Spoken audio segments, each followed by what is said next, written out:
এ পৃথিবীতে অনেক খারাপ সময় আসবে, অনেক কঠিন সময় আসবে, অনেক কঠিন সময়ের মুখোমুখি আমাদেরকে হতে হবে, অনেক খারাপ পরিস্থিতির সামনে আমাদেরকে দাঁড়াতে হবে।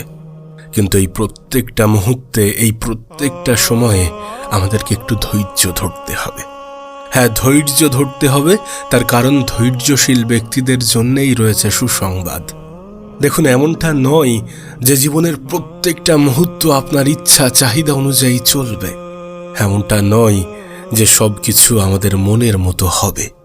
কখনো কখনো আমাদের পরিস্থিতি আমাদের বিপক্ষেও যাবে, আর এই পরিস্থিতিগুলোতে আমাদের ধৈর্য ধরাটা অনেক অনেক অনেক বেশি গুরুত্বপূর্ণ। ধৈর্য এমন একটি গাছ যে গাছের সারা গায়ে কাটা, কিন্তু এই গাছের ফল অনেক বেশি সুস্বাদু। ধৈর্য ধরাটা হয়তোবা অনেক বেশি কঠিন, কিন্তু ধৈর্য ধরতে পারলে যে রেজাল্ট, যে ফলটা আমরা পাবো, সেটা অনেক বেশি সুস্বাদু। ধৈর্য সবাই ধরতে পারে না, এটা অনেক কঠিন, নিঃসন্দেহে অনেক কঠিন। কিন্তু যদি তুমি ধৈর্য ধরাটা শিখে যাও, তাহলে তোমার জীবনটা সুন্দর হতে বাধ্য। আপনি দেখেন, আমাদের নবী পাক সাল্লাল্লাহু আলাইহি সাল্লাম কতটা ধৈর্যশীল ছিলেন। নবী পাক সাল্লাল্লাহু আলাইহি সাল্লামকে কত কিছুই না মানুষরা বলতো, কখনো গণক, কখনো কবি, কখনো পাগল, কখনো লেজ কাটা, কত কিছুই না বলতো। তিনি সেই সমস্ত মুহূর্তে নিজের অ্যাগ্রেশন দেখাননি, তিনি সেই সমস্ত মুহূর্তে উত্তেজিত হয়ে যাননি। সেই সমস্ত মুহূর্তে তিনি ধৈর্যশীল ছিলেন, নিজের মাথাকে ঠান্ডা রেখেছিলেন। না জানি কত পরিকল্পনা করেছিলেন, না জানি কত ষড়যন্ত্র করেছিলেন, না জানি কতবার তাকে হত্যা করার চেষ্টা করেছিলেন, কিন্তু এই প্রত্যেকটা পরিস্থিতিতে তিনি ধৈর্যশীল ছিলেন। আপনি দেখুন, তার ফলস্বরূপ রব তাকে কত পুরস্কারে পুরস্কৃত করেছেন। তাই বলছি, মানুষ আপনাকে যাই বলুক না কেন, যতই সমালোচনা করুক না কেন, আপনি একটু চুপ থাকার চেষ্টা করেন, আপনি একটু ইগনোর করার চেষ্টা করেন। মানুষ আপনার নামে কত কিছু বলে না, আপনাকে নিয়ে সমালোচনা করছে না? হ্যাঁ, করছে। আপনার পিছনে অনেক সমালোচনা হচ্ছে, অনেক সময় আপনার কানেও সেগুলো আসছে, অনেক সময় আপনার সামনেও মানুষ আপনাকে উল্টো পাল্টা বলছে, অনেক খারাপ কিছু বলছে, যেগুলো সত্যি শুনতে আপনার খারাপ লাগে। সকল কিছু জবাব দিতে যাবেন না, সকল কিছুকে গুরুত্ব দিতে যাবেন না। কিছুটা ইগনোর করুন, কিছুটা ইগনোর করুন, কিছুটা ক্ষমা করে দিয়ে সামনের দিকে এগিয়ে যান। কিছু ক্ষেত্রে ধৈর্য ধরাটা প্রয়োজনীয়। যখন আপনি সকলকে গুরুত্ব দিতে যাবেন, তখন আপনি উত্তেজিত হয়ে পড়বেন, তখন আপনি নিজের উপরে কন্ট্রোল হারিয়ে ফেলবেন। কিছু পরিস্থিতিকে ইগনোর করাটা প্রয়োজনীয়, কিছু প্রশ্নের উত্তর হিসাবে চুপ থাকাটা প্রয়োজনীয়, কিছু মুহূর্তে ধৈর্য ধারণ করাটা প্রয়োজনীয়। কারণ ধৈর্যশীলদের জন্যই রয়েছে সুসংবাদ। একটা কথা মনে রাখবেন, এ পৃথিবীর বিপদ আপদ আমাদের পিছু ছাড়বে না। নবীদেরও পিছু ছাড়েনি, আমাদেরও পিছু ছাড়বে না। খারাপ সময় আসবে, অবশ্যই কঠিন মুহূর্তের মুখোমুখি আমাদেরকে হতে হবে। জীবিত মানুষের জীবনে সমস্যা থাকবে, কিন্তু এই প্রত্যেকটা কঠিন মুহূর্তে আমাদেরকে ধৈর্য ধারণ করতে হবে, আমাদেরকে একটু ধৈর্য ধরতে হবে, একটু ধৈর্য ধরাটা প্রয়োজনীয়। একটা কথা মনে রাখবেন, মুমিনের জীবনে যা কিছু ঘটে সবটাই তার কল্যাণ। মুমিনের জীবনে যখন কোনো সুখ আসে, তখন সে রবের শুকরিয়া আদায় করে, তখন সে রবের প্রশংসা করতে বাধ্য হয়। আর যদি মুমিনের জীবনে দুঃখ আসে, তখন সে ধৈর্য ধরে, তখন সে সবর এখতিয়ার করে। এটাও তো মুমিনের জন্য ভালো। তাই বলা হচ্ছে, মুমিনের জীবনে যা কিছু ঘটে তার সবটাতেই আছে কল্যাণ। দেখুন, আমাদের জীবনে তো দুটি পর্যায়ে আসতে পারে, শুধুমাত্র দুটি জিনিসই তো ঘটতে পারে, যে হয় দুঃখে থাকবো, না হলে সুখে থাকবো। আর আমরা আমাদের সুখের সময় শুকরিয়া আদায় করি, দুঃখের সময় ধৈর্য ধারণ করি, সবর করি। আর যদি শুকরিয়া করাটাও একটা ইবাদত হয়, সবর করাটাও একটা ইবাদত হয়, তাহলে কি মনে হয় না যে আমাদের জীবনটা জুড়েই ইবাদত? একজন প্রকৃত মুমিন তার দুঃখের সময়ে কিন্তু হতাশ হবে না, তার দুঃখের সময়ে সে কিন্তু টেনশন, মন খারাপ করে বসে থাকবে না, থাকাও উচিত হবে না। কারণ তার রব, তার নবী এগুলো বলেন না। তার রব, তার নবী বলেন যে অবশ্যই খারাপ মুহূর্তগুলোতে, কঠিন মুহূর্তগুলোতে ধৈর্যশীল হতে হবে, সবর এখতিয়ার করতে হবে। আর যখন আমরা ভালো সময় কাটাবো, যখন আমরা সহজ সময় কাটাবো, যখন আমরা জীবনে ভালো থাকবো, তখন কি করতে হবে? শুকরিয়া আদায় করতে হবে। রবকে বলতে হবে যে আপনাকে কোটি কোটি শুকরিয়া, আপনাকে কোটি কোটি শুকরিয়া আমাকে ভালো রাখার জন্যে। বিশ্বাস করেন, আপনি যদি ধৈর্য ধারণ করতে পারেন তাহলে এর ফল যে আপনি পাবেন সেটা অনেক অনেক অনেক বেশি সুস্বাদু। আমরা অনেক ছোট ছোট কারণে হতাশ হয়ে পড়ি, আমরা অনেক ছোট ছোট কারণে মন খারাপ করি, কষ্ট রাখি, মনে কষ্ট রাখি। কিন্তু কিছু বিষয় যে রবের উপরে ছেড়ে দেওয়াটা প্রয়োজন, কিছু বিষয় যে একটু ইগনোর করাটা প্রয়োজন, কিছু সময়ে একটু ধৈর্য ধরাটা যে প্রয়োজন। আপনি যদি আপনার রবের উপরে বিশ্বাস রাখেন তাহলে কেন আপনি হতাশ হবেন? আপনি তো জানেন আপনার রব আপনার শুভাকাঙ্ক্ষী, আপনি তো জানেন আপনার রব আপনার জন্য যেটা করেন সেটা আপনার ভালোর জন্য করেন। আপনি তো জানেন তিনি উত্তম পরিকল্পনাকারী, আপনি তো জানেন তিনি শ্রেষ্ঠ পরিকল্পনাকারী। আপনি তো জানেন তিনি খারাপ কিছুর মধ্যেও ভালো কিছু লুকিয়ে রাখেন। নিঃসন্দেহে তিনি খারাপ কিছুর মধ্যেও ভালো কিছু লুকিয়ে রাখেন। যেটাকে আপনি খারাপ ভাবছেন হতে পারে সেটা অতটাও খারাপ নয়। যেটাকে আপনি আপনার জন্য ক্ষতিকর মনে করছেন হতে পারে সেটার মধ্যেই মঙ্গল আছে, হতে পারে সেটার মধ্যেই এমন কিছু লুকিয়ে আছে যেটা আপনার জন্য উত্তম। অবশ্যই এমনটা হয়ে থাকে, অবশ্যই এটা বাস্তব যে খারাপ কিছুর মধ্যেও ভালো কিছু লুকিয়ে থাকে। হয়তোবা আপনি মনে করছেন খারাপ, কিন্তু সেটা আপনার জন্য ভালো। বিশ্বাস করুন, শয়তান সব সময় চাই যে আমরা হতাশ হই, কিন্তু আমাদের হতাশ হওয়া যাবে না, আমাদের হতাশ হওয়া যাবে না। রবের উপর থেকে আস্থা হারালে চলবে না। পরিস্থিতি যতই খারাপ হোক না কেন, রবের উপর থেকে বিশ্বাস হারালে চলবে না। শয়তান আপনাকে বারবার বোঝাতে চাইবে যে হাল ছেড়ে দাও, সেই যেখানে পারছো না হাল ছেড়ে দাও। শয়তান আপনাকে বারবার বলবে যে তোমার সৃষ্টিকর্তা তো সব কিছু জানেন, তারপরেও তোমার জীবনে সমস্যা দিয়েছেন, তার মানে কি তিনি তোমার ভালো চান না? তুমি তাঁর কেন ইবাদত করবে?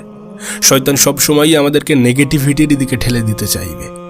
কিন্তু এই সকল পরিস্থিতিতে একটু ধৈর্যশীল হতে হবে। হ্যাঁ, একটু তো সবর করতে হবে, একটু তো ধৈর্য ধরতে হবে। যদি সুসংবাদ পেতে চান, যদি ধৈর্যের সুমিষ্ট ফল খেতে চান, তাহলে ধৈর্য তো ধরতে হবে।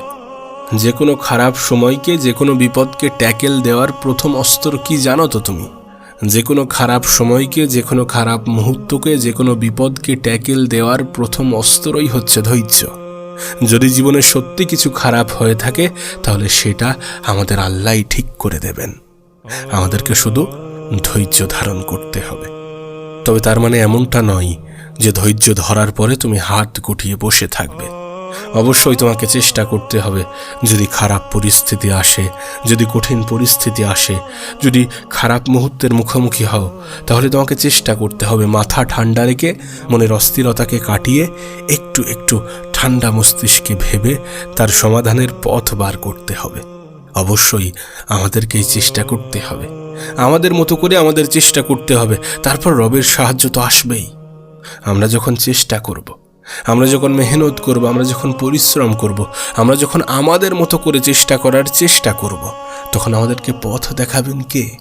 অবশ্যই আমাদের আল্লাহই আমাদেরকে পথ দেখিয়ে দেবেন। আপনি কেন এটা ভুলে যান, কেন এটা ভুলে যাবেন? আপনি যদি আল্লাহর উপরে ভরসা রাখেন তাহলে আল্লাহই আপনার জন্য যথেষ্ট। আপনি যদি আল্লাহর উপরে বিশ্বাস রাখেন তাহলে আল্লাহই আপনার জন্য যথেষ্ট।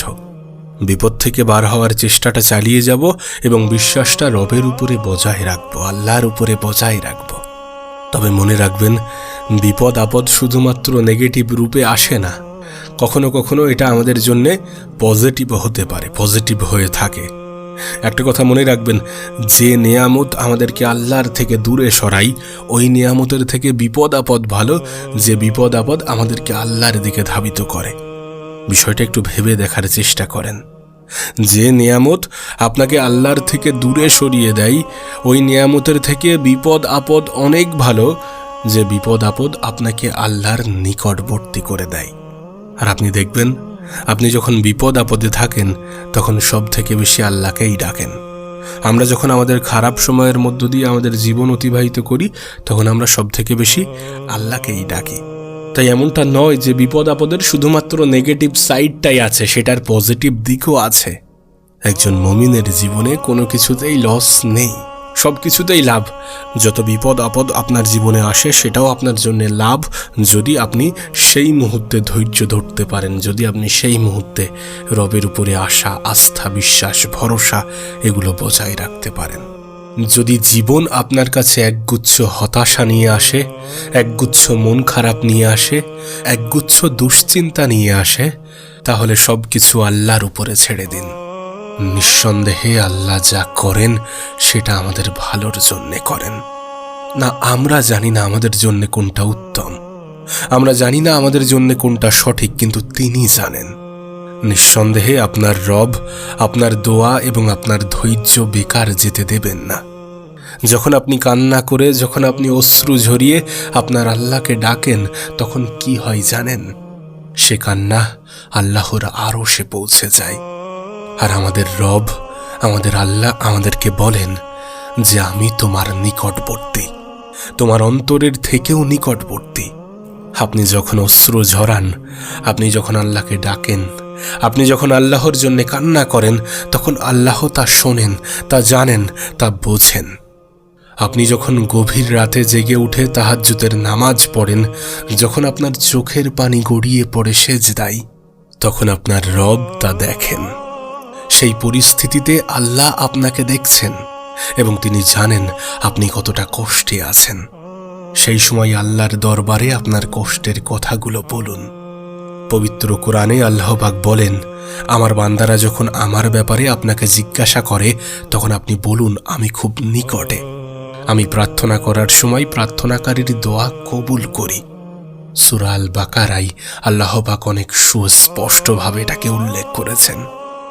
নিঃসন্দেহে নিঃসন্দেহে এই পৃথিবীর কোনো মানুষ আপনার কষ্ট বুঝুক বা না বুঝুক, আল্লাহ পাক অবশ্যই বোঝেন। তিনি আপনাকে আরো শক্তিশালী করে তুলবেন। তিনি আপনার ধৈর্যের পরীক্ষার পর আপনাকে পুরস্কৃত করবেন। তাই আপনার কষ্টের কথা, আপনার দুঃখের কথা সবকিছু আল্লাহর কাছে খুলে বলুন। আপনার হৃদয়ের ভার কমে যাবে, আল্লাহর রহমত এবং শান্তি আপনার জীবনে অতিবাহিত হবে। একটা কথা মাথায় রাখার চেষ্টা করবেন, পরীক্ষা তাদের জন্যই হয় যাদেরকে আল্লাহ পাক চান, আর সবর তারাই করে, ধৈর্য তারাই ধরে যারা আল্লাহকে চায়। নিঃসন্দেহে আমাদের রব সমস্ত কিছু জানেন। তিনি মানুষের অন্তরের খবর রাখেন, তিনি মানুষের অন্তরের খেয়াল রাখেন। আর আপনার তাকদীর ততবারই পরিবর্তন হয় যতবার আপনি তার কাছে হাত পাতেন। রাসূলুল্লাহ সাল্লাল্লাহু আলাইহি সাল্লাম বলেন, দোয়া ব্যতীত কোনো কিছুই ভাগ্যকে পরিবর্তন করতে পারে না। জানেন দোয়া কি? নিজের প্রতিটা পেরেশানির কথা আল্লাহকে বলে নিশ্চিন্ত হয়ে যাওয়া। ইমাম আলী রাদিয়াল্লাহু তাআলা আনহু বলেছেন, যে তাকদীরে বিশ্বাস করে সে নিজের বিপদ আপদে ঘাবড়ায় না। মানুষকে হাজারো বার মিনতি করার পরেও রাজি হয় না, আর আমার রব একটা সেজদায় রাজি হয়ে যান। আমি আল্লাহর সাথে কথা বলতে পছন্দ করি, কারণ একমাত্র তিনিই আমার কথাগুলো গুরুত্ব সহকারে, মনোযোগ সহকারে শোনেন। মনের কষ্টগুলো আল্লাহর সাথে শেয়ার করলে হৃদয়টা জুড়িয়ে যায়। অনেক অনেক অনেক অনেক বেশি মানসিক শান্তি পাওয়া যায়।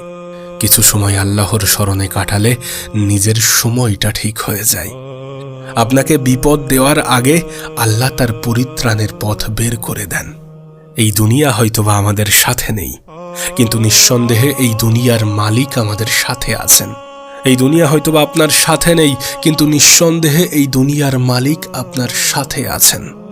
শুধু আমাদের লক্ষ্য যেন এটা থাকে যে আমি কোনো মানুষকে নই, বরং আল্লাহকে রাজি করতে চাই।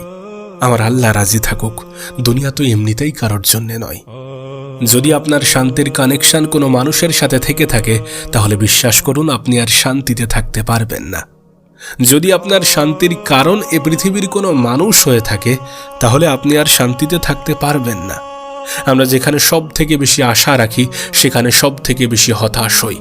আমরা যেখানে সব থেকে বেশি বিশ্বাস করি, সেখানে সব থেকে বেশি ধোঁকা খাই। আমরা যেখানে সব থেকে বেশি আস্থা রাখি, সেখানে সব থেকে বেশি নিরাশ হই। তাই সমস্ত আশা, আস্থা, বিশ্বাস, ভরসা আল্লাহর উপরে রাখা উচিত। আমাদের রবের উপরে রাখা উচিত, এ পৃথিবীর পরিচালকের উপরে রাখা উচিত, আমাদের সৃষ্টিকর্তার উপরে রাখা উচিত। বিশ্বাস করুন, যদি আপনার শান্তির কানেকশন আল্লাহর সাথে থেকে থাকে, তাহলেই আপনি শান্তিতে থাকতে পারবেন। ভেঙে পড়ার পরেও যদি আপনার মধ্যে সাহস আসে, তাহলে বুঝে নেবেন রব আপনাকে ধরে নিয়েছে, আপনাকে সামলে নিয়েছেন। না জানি কিভাবে আমাদের আল্লাহ আমাদেরকে পরীক্ষা করেন, পরীক্ষাও কঠিন নেন, আবার হাততেও দেন না।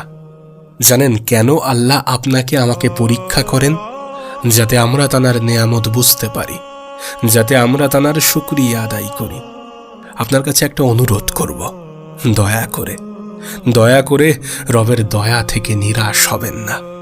নিঃসন্দেহে তিনি উত্তম পরিকল্পনাকারী, নিঃসন্দেহে তিনি অনেক অনেক অনেক বেশি দয়ালু, নিঃসন্দেহে তিনি অনেক অনেক অনেক বেশি ক্ষমাশীল।